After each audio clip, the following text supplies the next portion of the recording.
Hey, what's up, everybody? Welcome to Building Our Power. This is Gabby. And Katie. And we're back with another episode. Don't forget, guys, Nabisco is on strike. Do not cross the picket lines. Let's keep supporting those workers over there. Also, if you would like to give and support our community fridge in Memphis, Tennessee, you may do that. Link is in the description. We also have merch on sale. 100% of proceeds go to said community fridge and propaganda. All right, KT, what we talking about today? Yeah, so today's episode is we're going to be talking about abortion. We're going to be talking about why we are still having a conversation like this in 2021 and our thoughts about why abortion is still such a hot topic in 2021. So what I would like to start off by is getting Gabby's comments on some Twitter mess that's been going on. They said, the liberals said on Twitter earlier this week, that we would not be going through this had we had a 2016 election with Hillary as the president. 2016! So, with that being said, Gabby, what is your thoughts on that? Oh, and by the way, guys, this is totally a rant episode today, so just so you know, we're about to speed through this and just rant like we normally do, so yeah. My thoughts on that is that these people, they're disingenuous. They're 100% disingenuous. They know this stuff ain't true. Or maybe they do. Maybe they're just that naive. But if you're that naive at this point in the game, like America about over with. If you about that naive and you really think that one vote for one president could have changed this stuff, I got some news for you. Firstly, they want somebody to blame. They don't want to admit that this structure is just built on oppression. Everything could have just been changed with the vote. Everything. If Obama didn't win those 2 8 terms, they would have said we would have had Medicare for all had Obama been president. We would have had criminal justice reform had Obama been president. We would have had reparations had Obama been president. Every single concoction of a president has already been here. They ain't doing nothing. We already talked about the last time that not even majority, but a lot of Americans actually got something out of this government was in the New Deal, which was almost 100 years ago. We ain't never had no fully functioning government that catered and actually cared about its people. So, it's BS. What do you think? Yeah, no, I definitely agree with you, but also the mention of FDR, I think it's important that we highlight that because a lot of white leftists love to use FDR as this wonderful man, as if his policies were not also racist. So, with that being said, like, whenever you guys are going back and you're looking, what has America done for its people in the year up into 2021? And you know what you're going to find? You're literally only going to find poor people always staying poor. Yep. Black people always being oppressed. Yep. Indigenous people always being oppressed. Literally up into 2021, even now. So for y'all to be so surprised that America is going through here and they're doing this again, I don't know. It tells me you ain't read like nothing. Literally. It tells me you ain't read like you said you had. It tells me you ain't talked to marginalized people like you claim you had. Because anybody that ain't bought and paid for by politicians and corporations, any regular person is finna tell you, oh, this government ain't finna do nothing for me. Normal. I already know. Like, even the government bringing and taking things away from you, like in that sense, you know, like, oh, well, Reagan did this, but then guess what? They turned around in the next presidency and did this, and then in the next presidency they did that. And so I think that's another conversation that we can have around, like, America always has these complaints like, oh, well, the Republicans are doing X, Y, and Z. We can't do anything as Democrats. We can't do anything as liberals. The Republicans are doing this. And then the moment that these Democrats, and you'll see this throughout history, the moment that these Democrats get access to literally everything, okay, all of a sudden their hands are tied. Their hands are apparently tied. They cannot move mountains, nothing. They can have access to the presidency, the Senate, and the state. The Senate and the House. And guess what? Their hands are tied all of a sudden. Literally. Now they can't change anything. Oh, whoa. And so yeah, I feel like that. Yeah, go ahead, Gabby. Trump was president for 4 years, and you would have thought he turned the world upside down.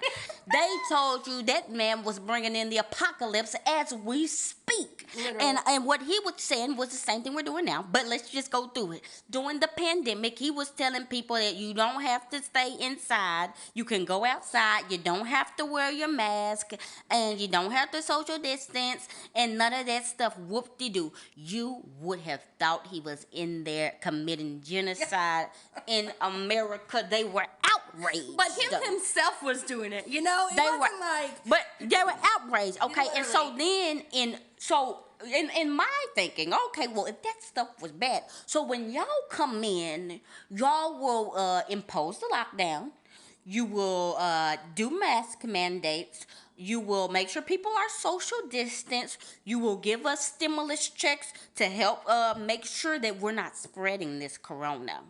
How come corona is spreading faster now than it did with Trump? How come as soon as Biden got up in there, they said you don't have to wear a mask, and they said you don't have to social distance number 3 feet, which is me just standing right next to you. Literally. How come they said we not finna have a lockdown and you not finna get the doggone stimulus check? So you're telling me that you literally had every avenue of power to do things to change the trajectory of what we got going on, and you're saying still that your hands are tied? That this is just on people not being vaccinated?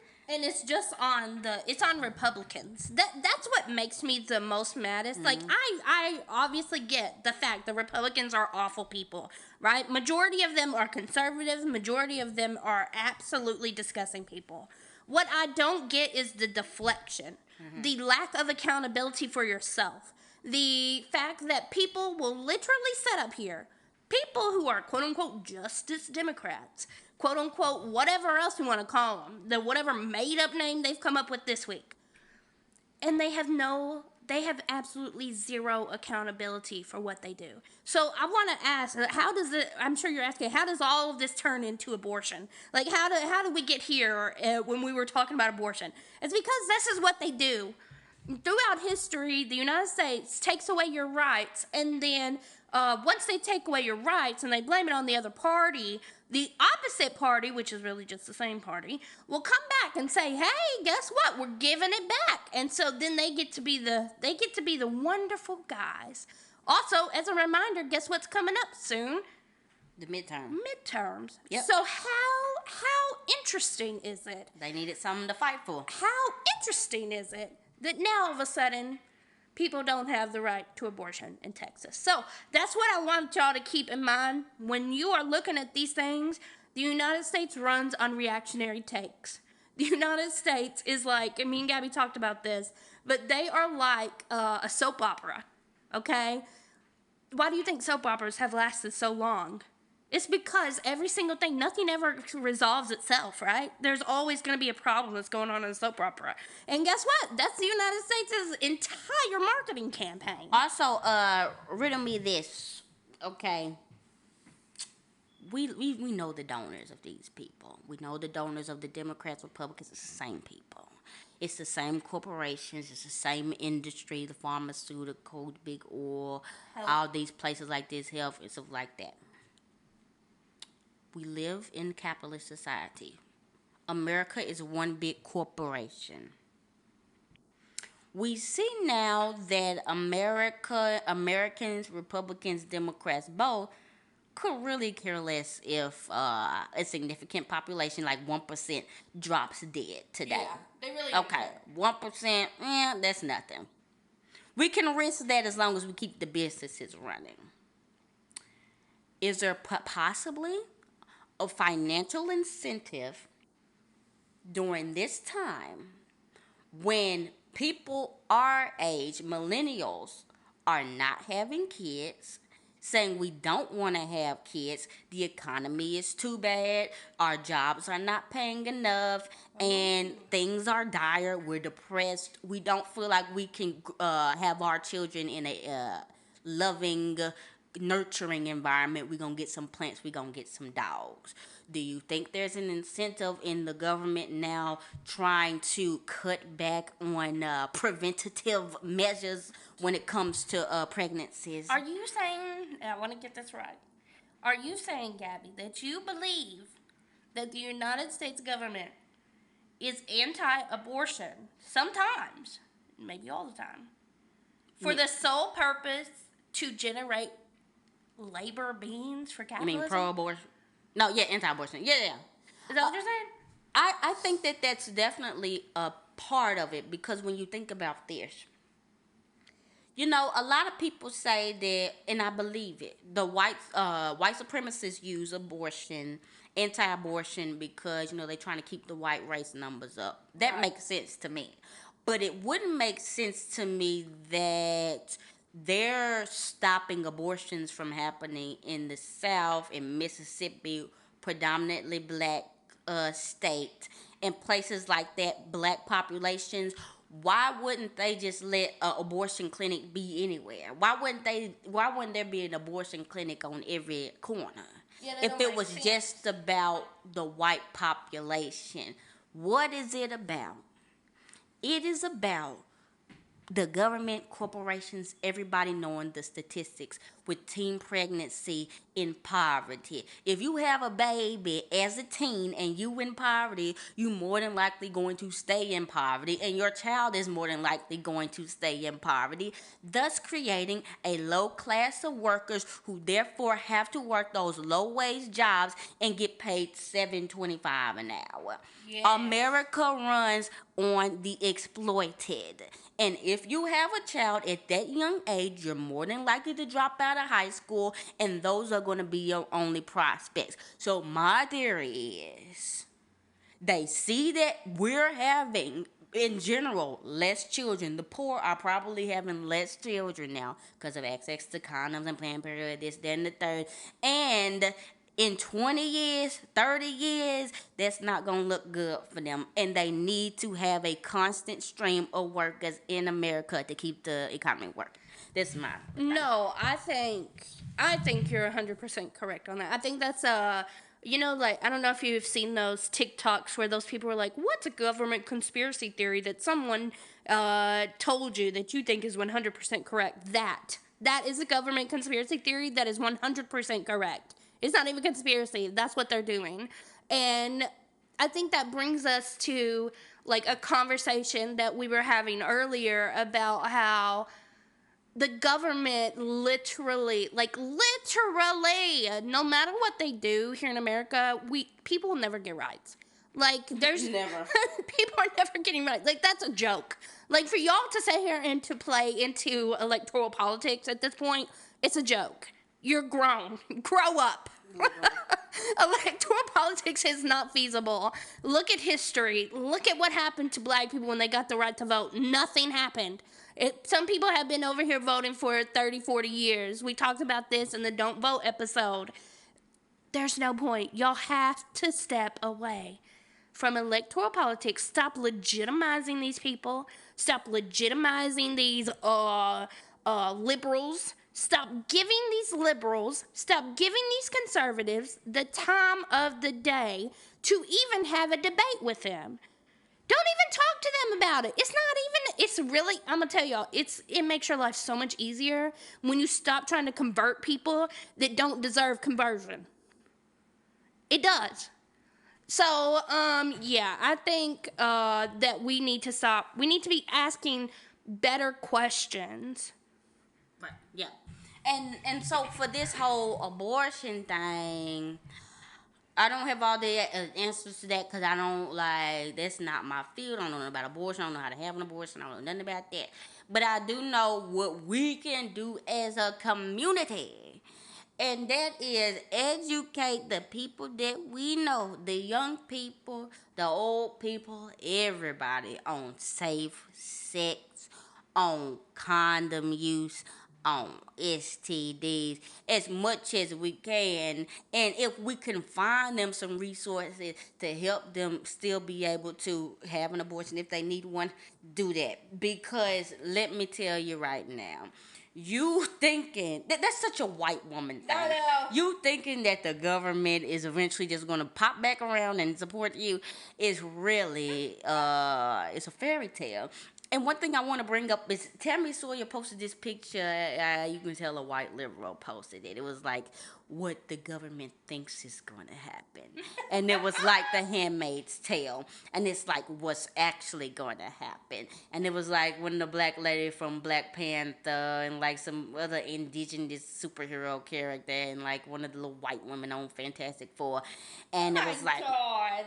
And Tammy Sawyer was like, why does this irk me? And I said, because literally, white women, they just use this time to fantasize about what they would do and how they're going to fight the patriarchy, knowing good and well they ain't did shit this whole time. Literally. From Roe v. Wade to now, to help any marginalized person that has children or that didn't want to have children from having children and giving them the resources to survive. Weren't doing shit. And they ain't finna do shit now except for give some money to Nancy Pelosi because Nancy Pelosi gonna claim she doing something.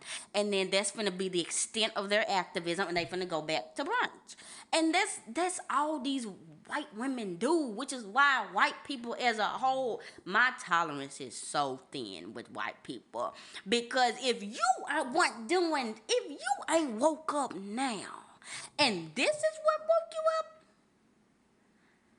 after everything, after last year, after decades, after 1990, 80, 70, 60, now is the time where finally your eyes have been opened.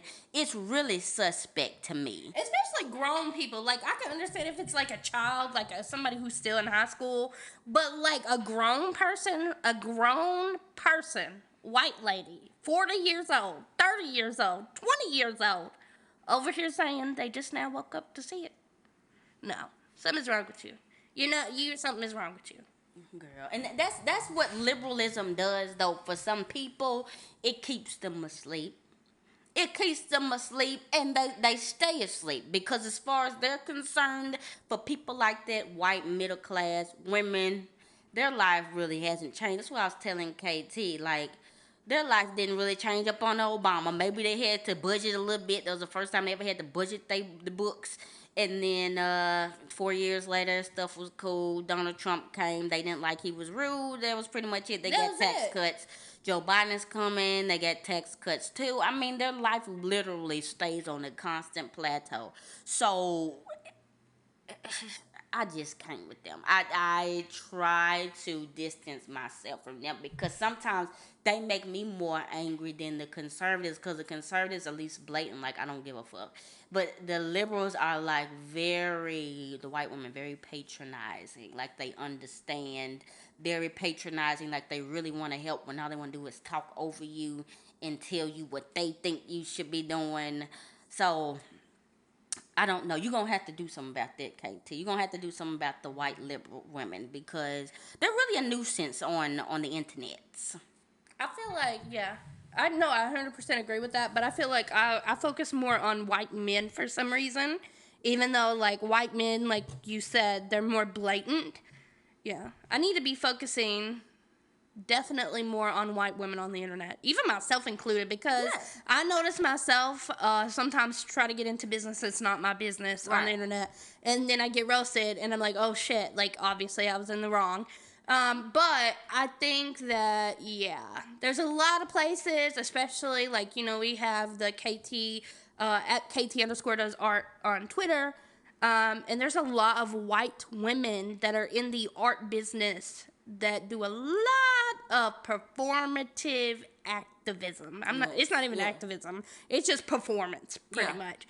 And so, maybe that's my lane. Maybe that's where I need to be at. Maybe it is, because I need you to talk to them because I cannot.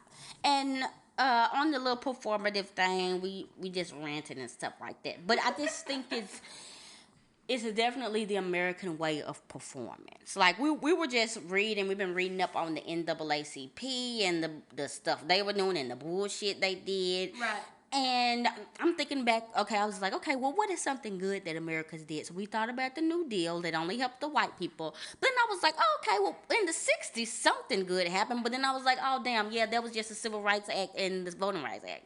And I'm like, we already talked about that. Wasn't nothing done about that. But people will literally purport that, like, I was a part of the civil rights. I helped get that bill passed. I helped do this. I helped do that. And that's how it's finna be 30, 40 years from now. You're going to have people that say, I was a part of the Black Lives Matter movement. I was a part of this. I was a part of that. And ain't none of these folk doing nothing. We just got through reading about the NAACP and how they literally had all this money, all this white funding. And instead of using this money to invest in already strong foundation black schools, Yep. strong foundation black businesses, strong foundation black communities, helping them build themselves up. No, we're going to spend millions and billions of dollars on suing the white businesses to force them to let us give them money. Suing the white schools so that we have to get on the bus, our kids have to get on the bus early as hell and drive 20 miles to get traumatized by some white kids every day. Yeah, no. Sue the people because they won't let us go into their little unseasoned food diner when we've had Big Mama diner for 30 years and we just gonna forget about her. Like, there's so much stuff in American history that just make you go like, what?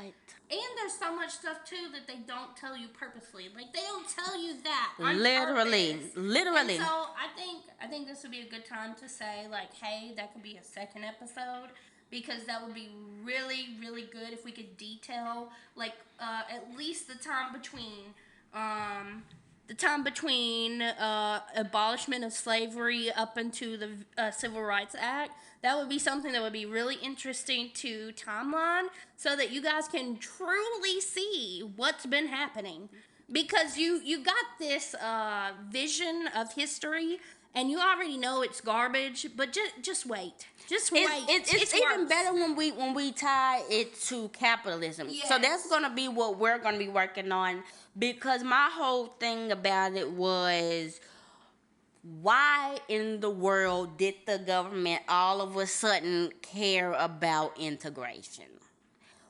Why was that a big thing? When black folks were doing their own thing, white people were working in the service industry. So that's what we're going to do. We're going to chronologically, while we're doing this, also follow the shifts and trends of capitalism from agriculture to industrial to service worker, and see how that changed what black people's roles were in America, and how even now where it's gig-based, how black people's place in America has shifted as well. So I think there'll be a good episode. It'll be more structured.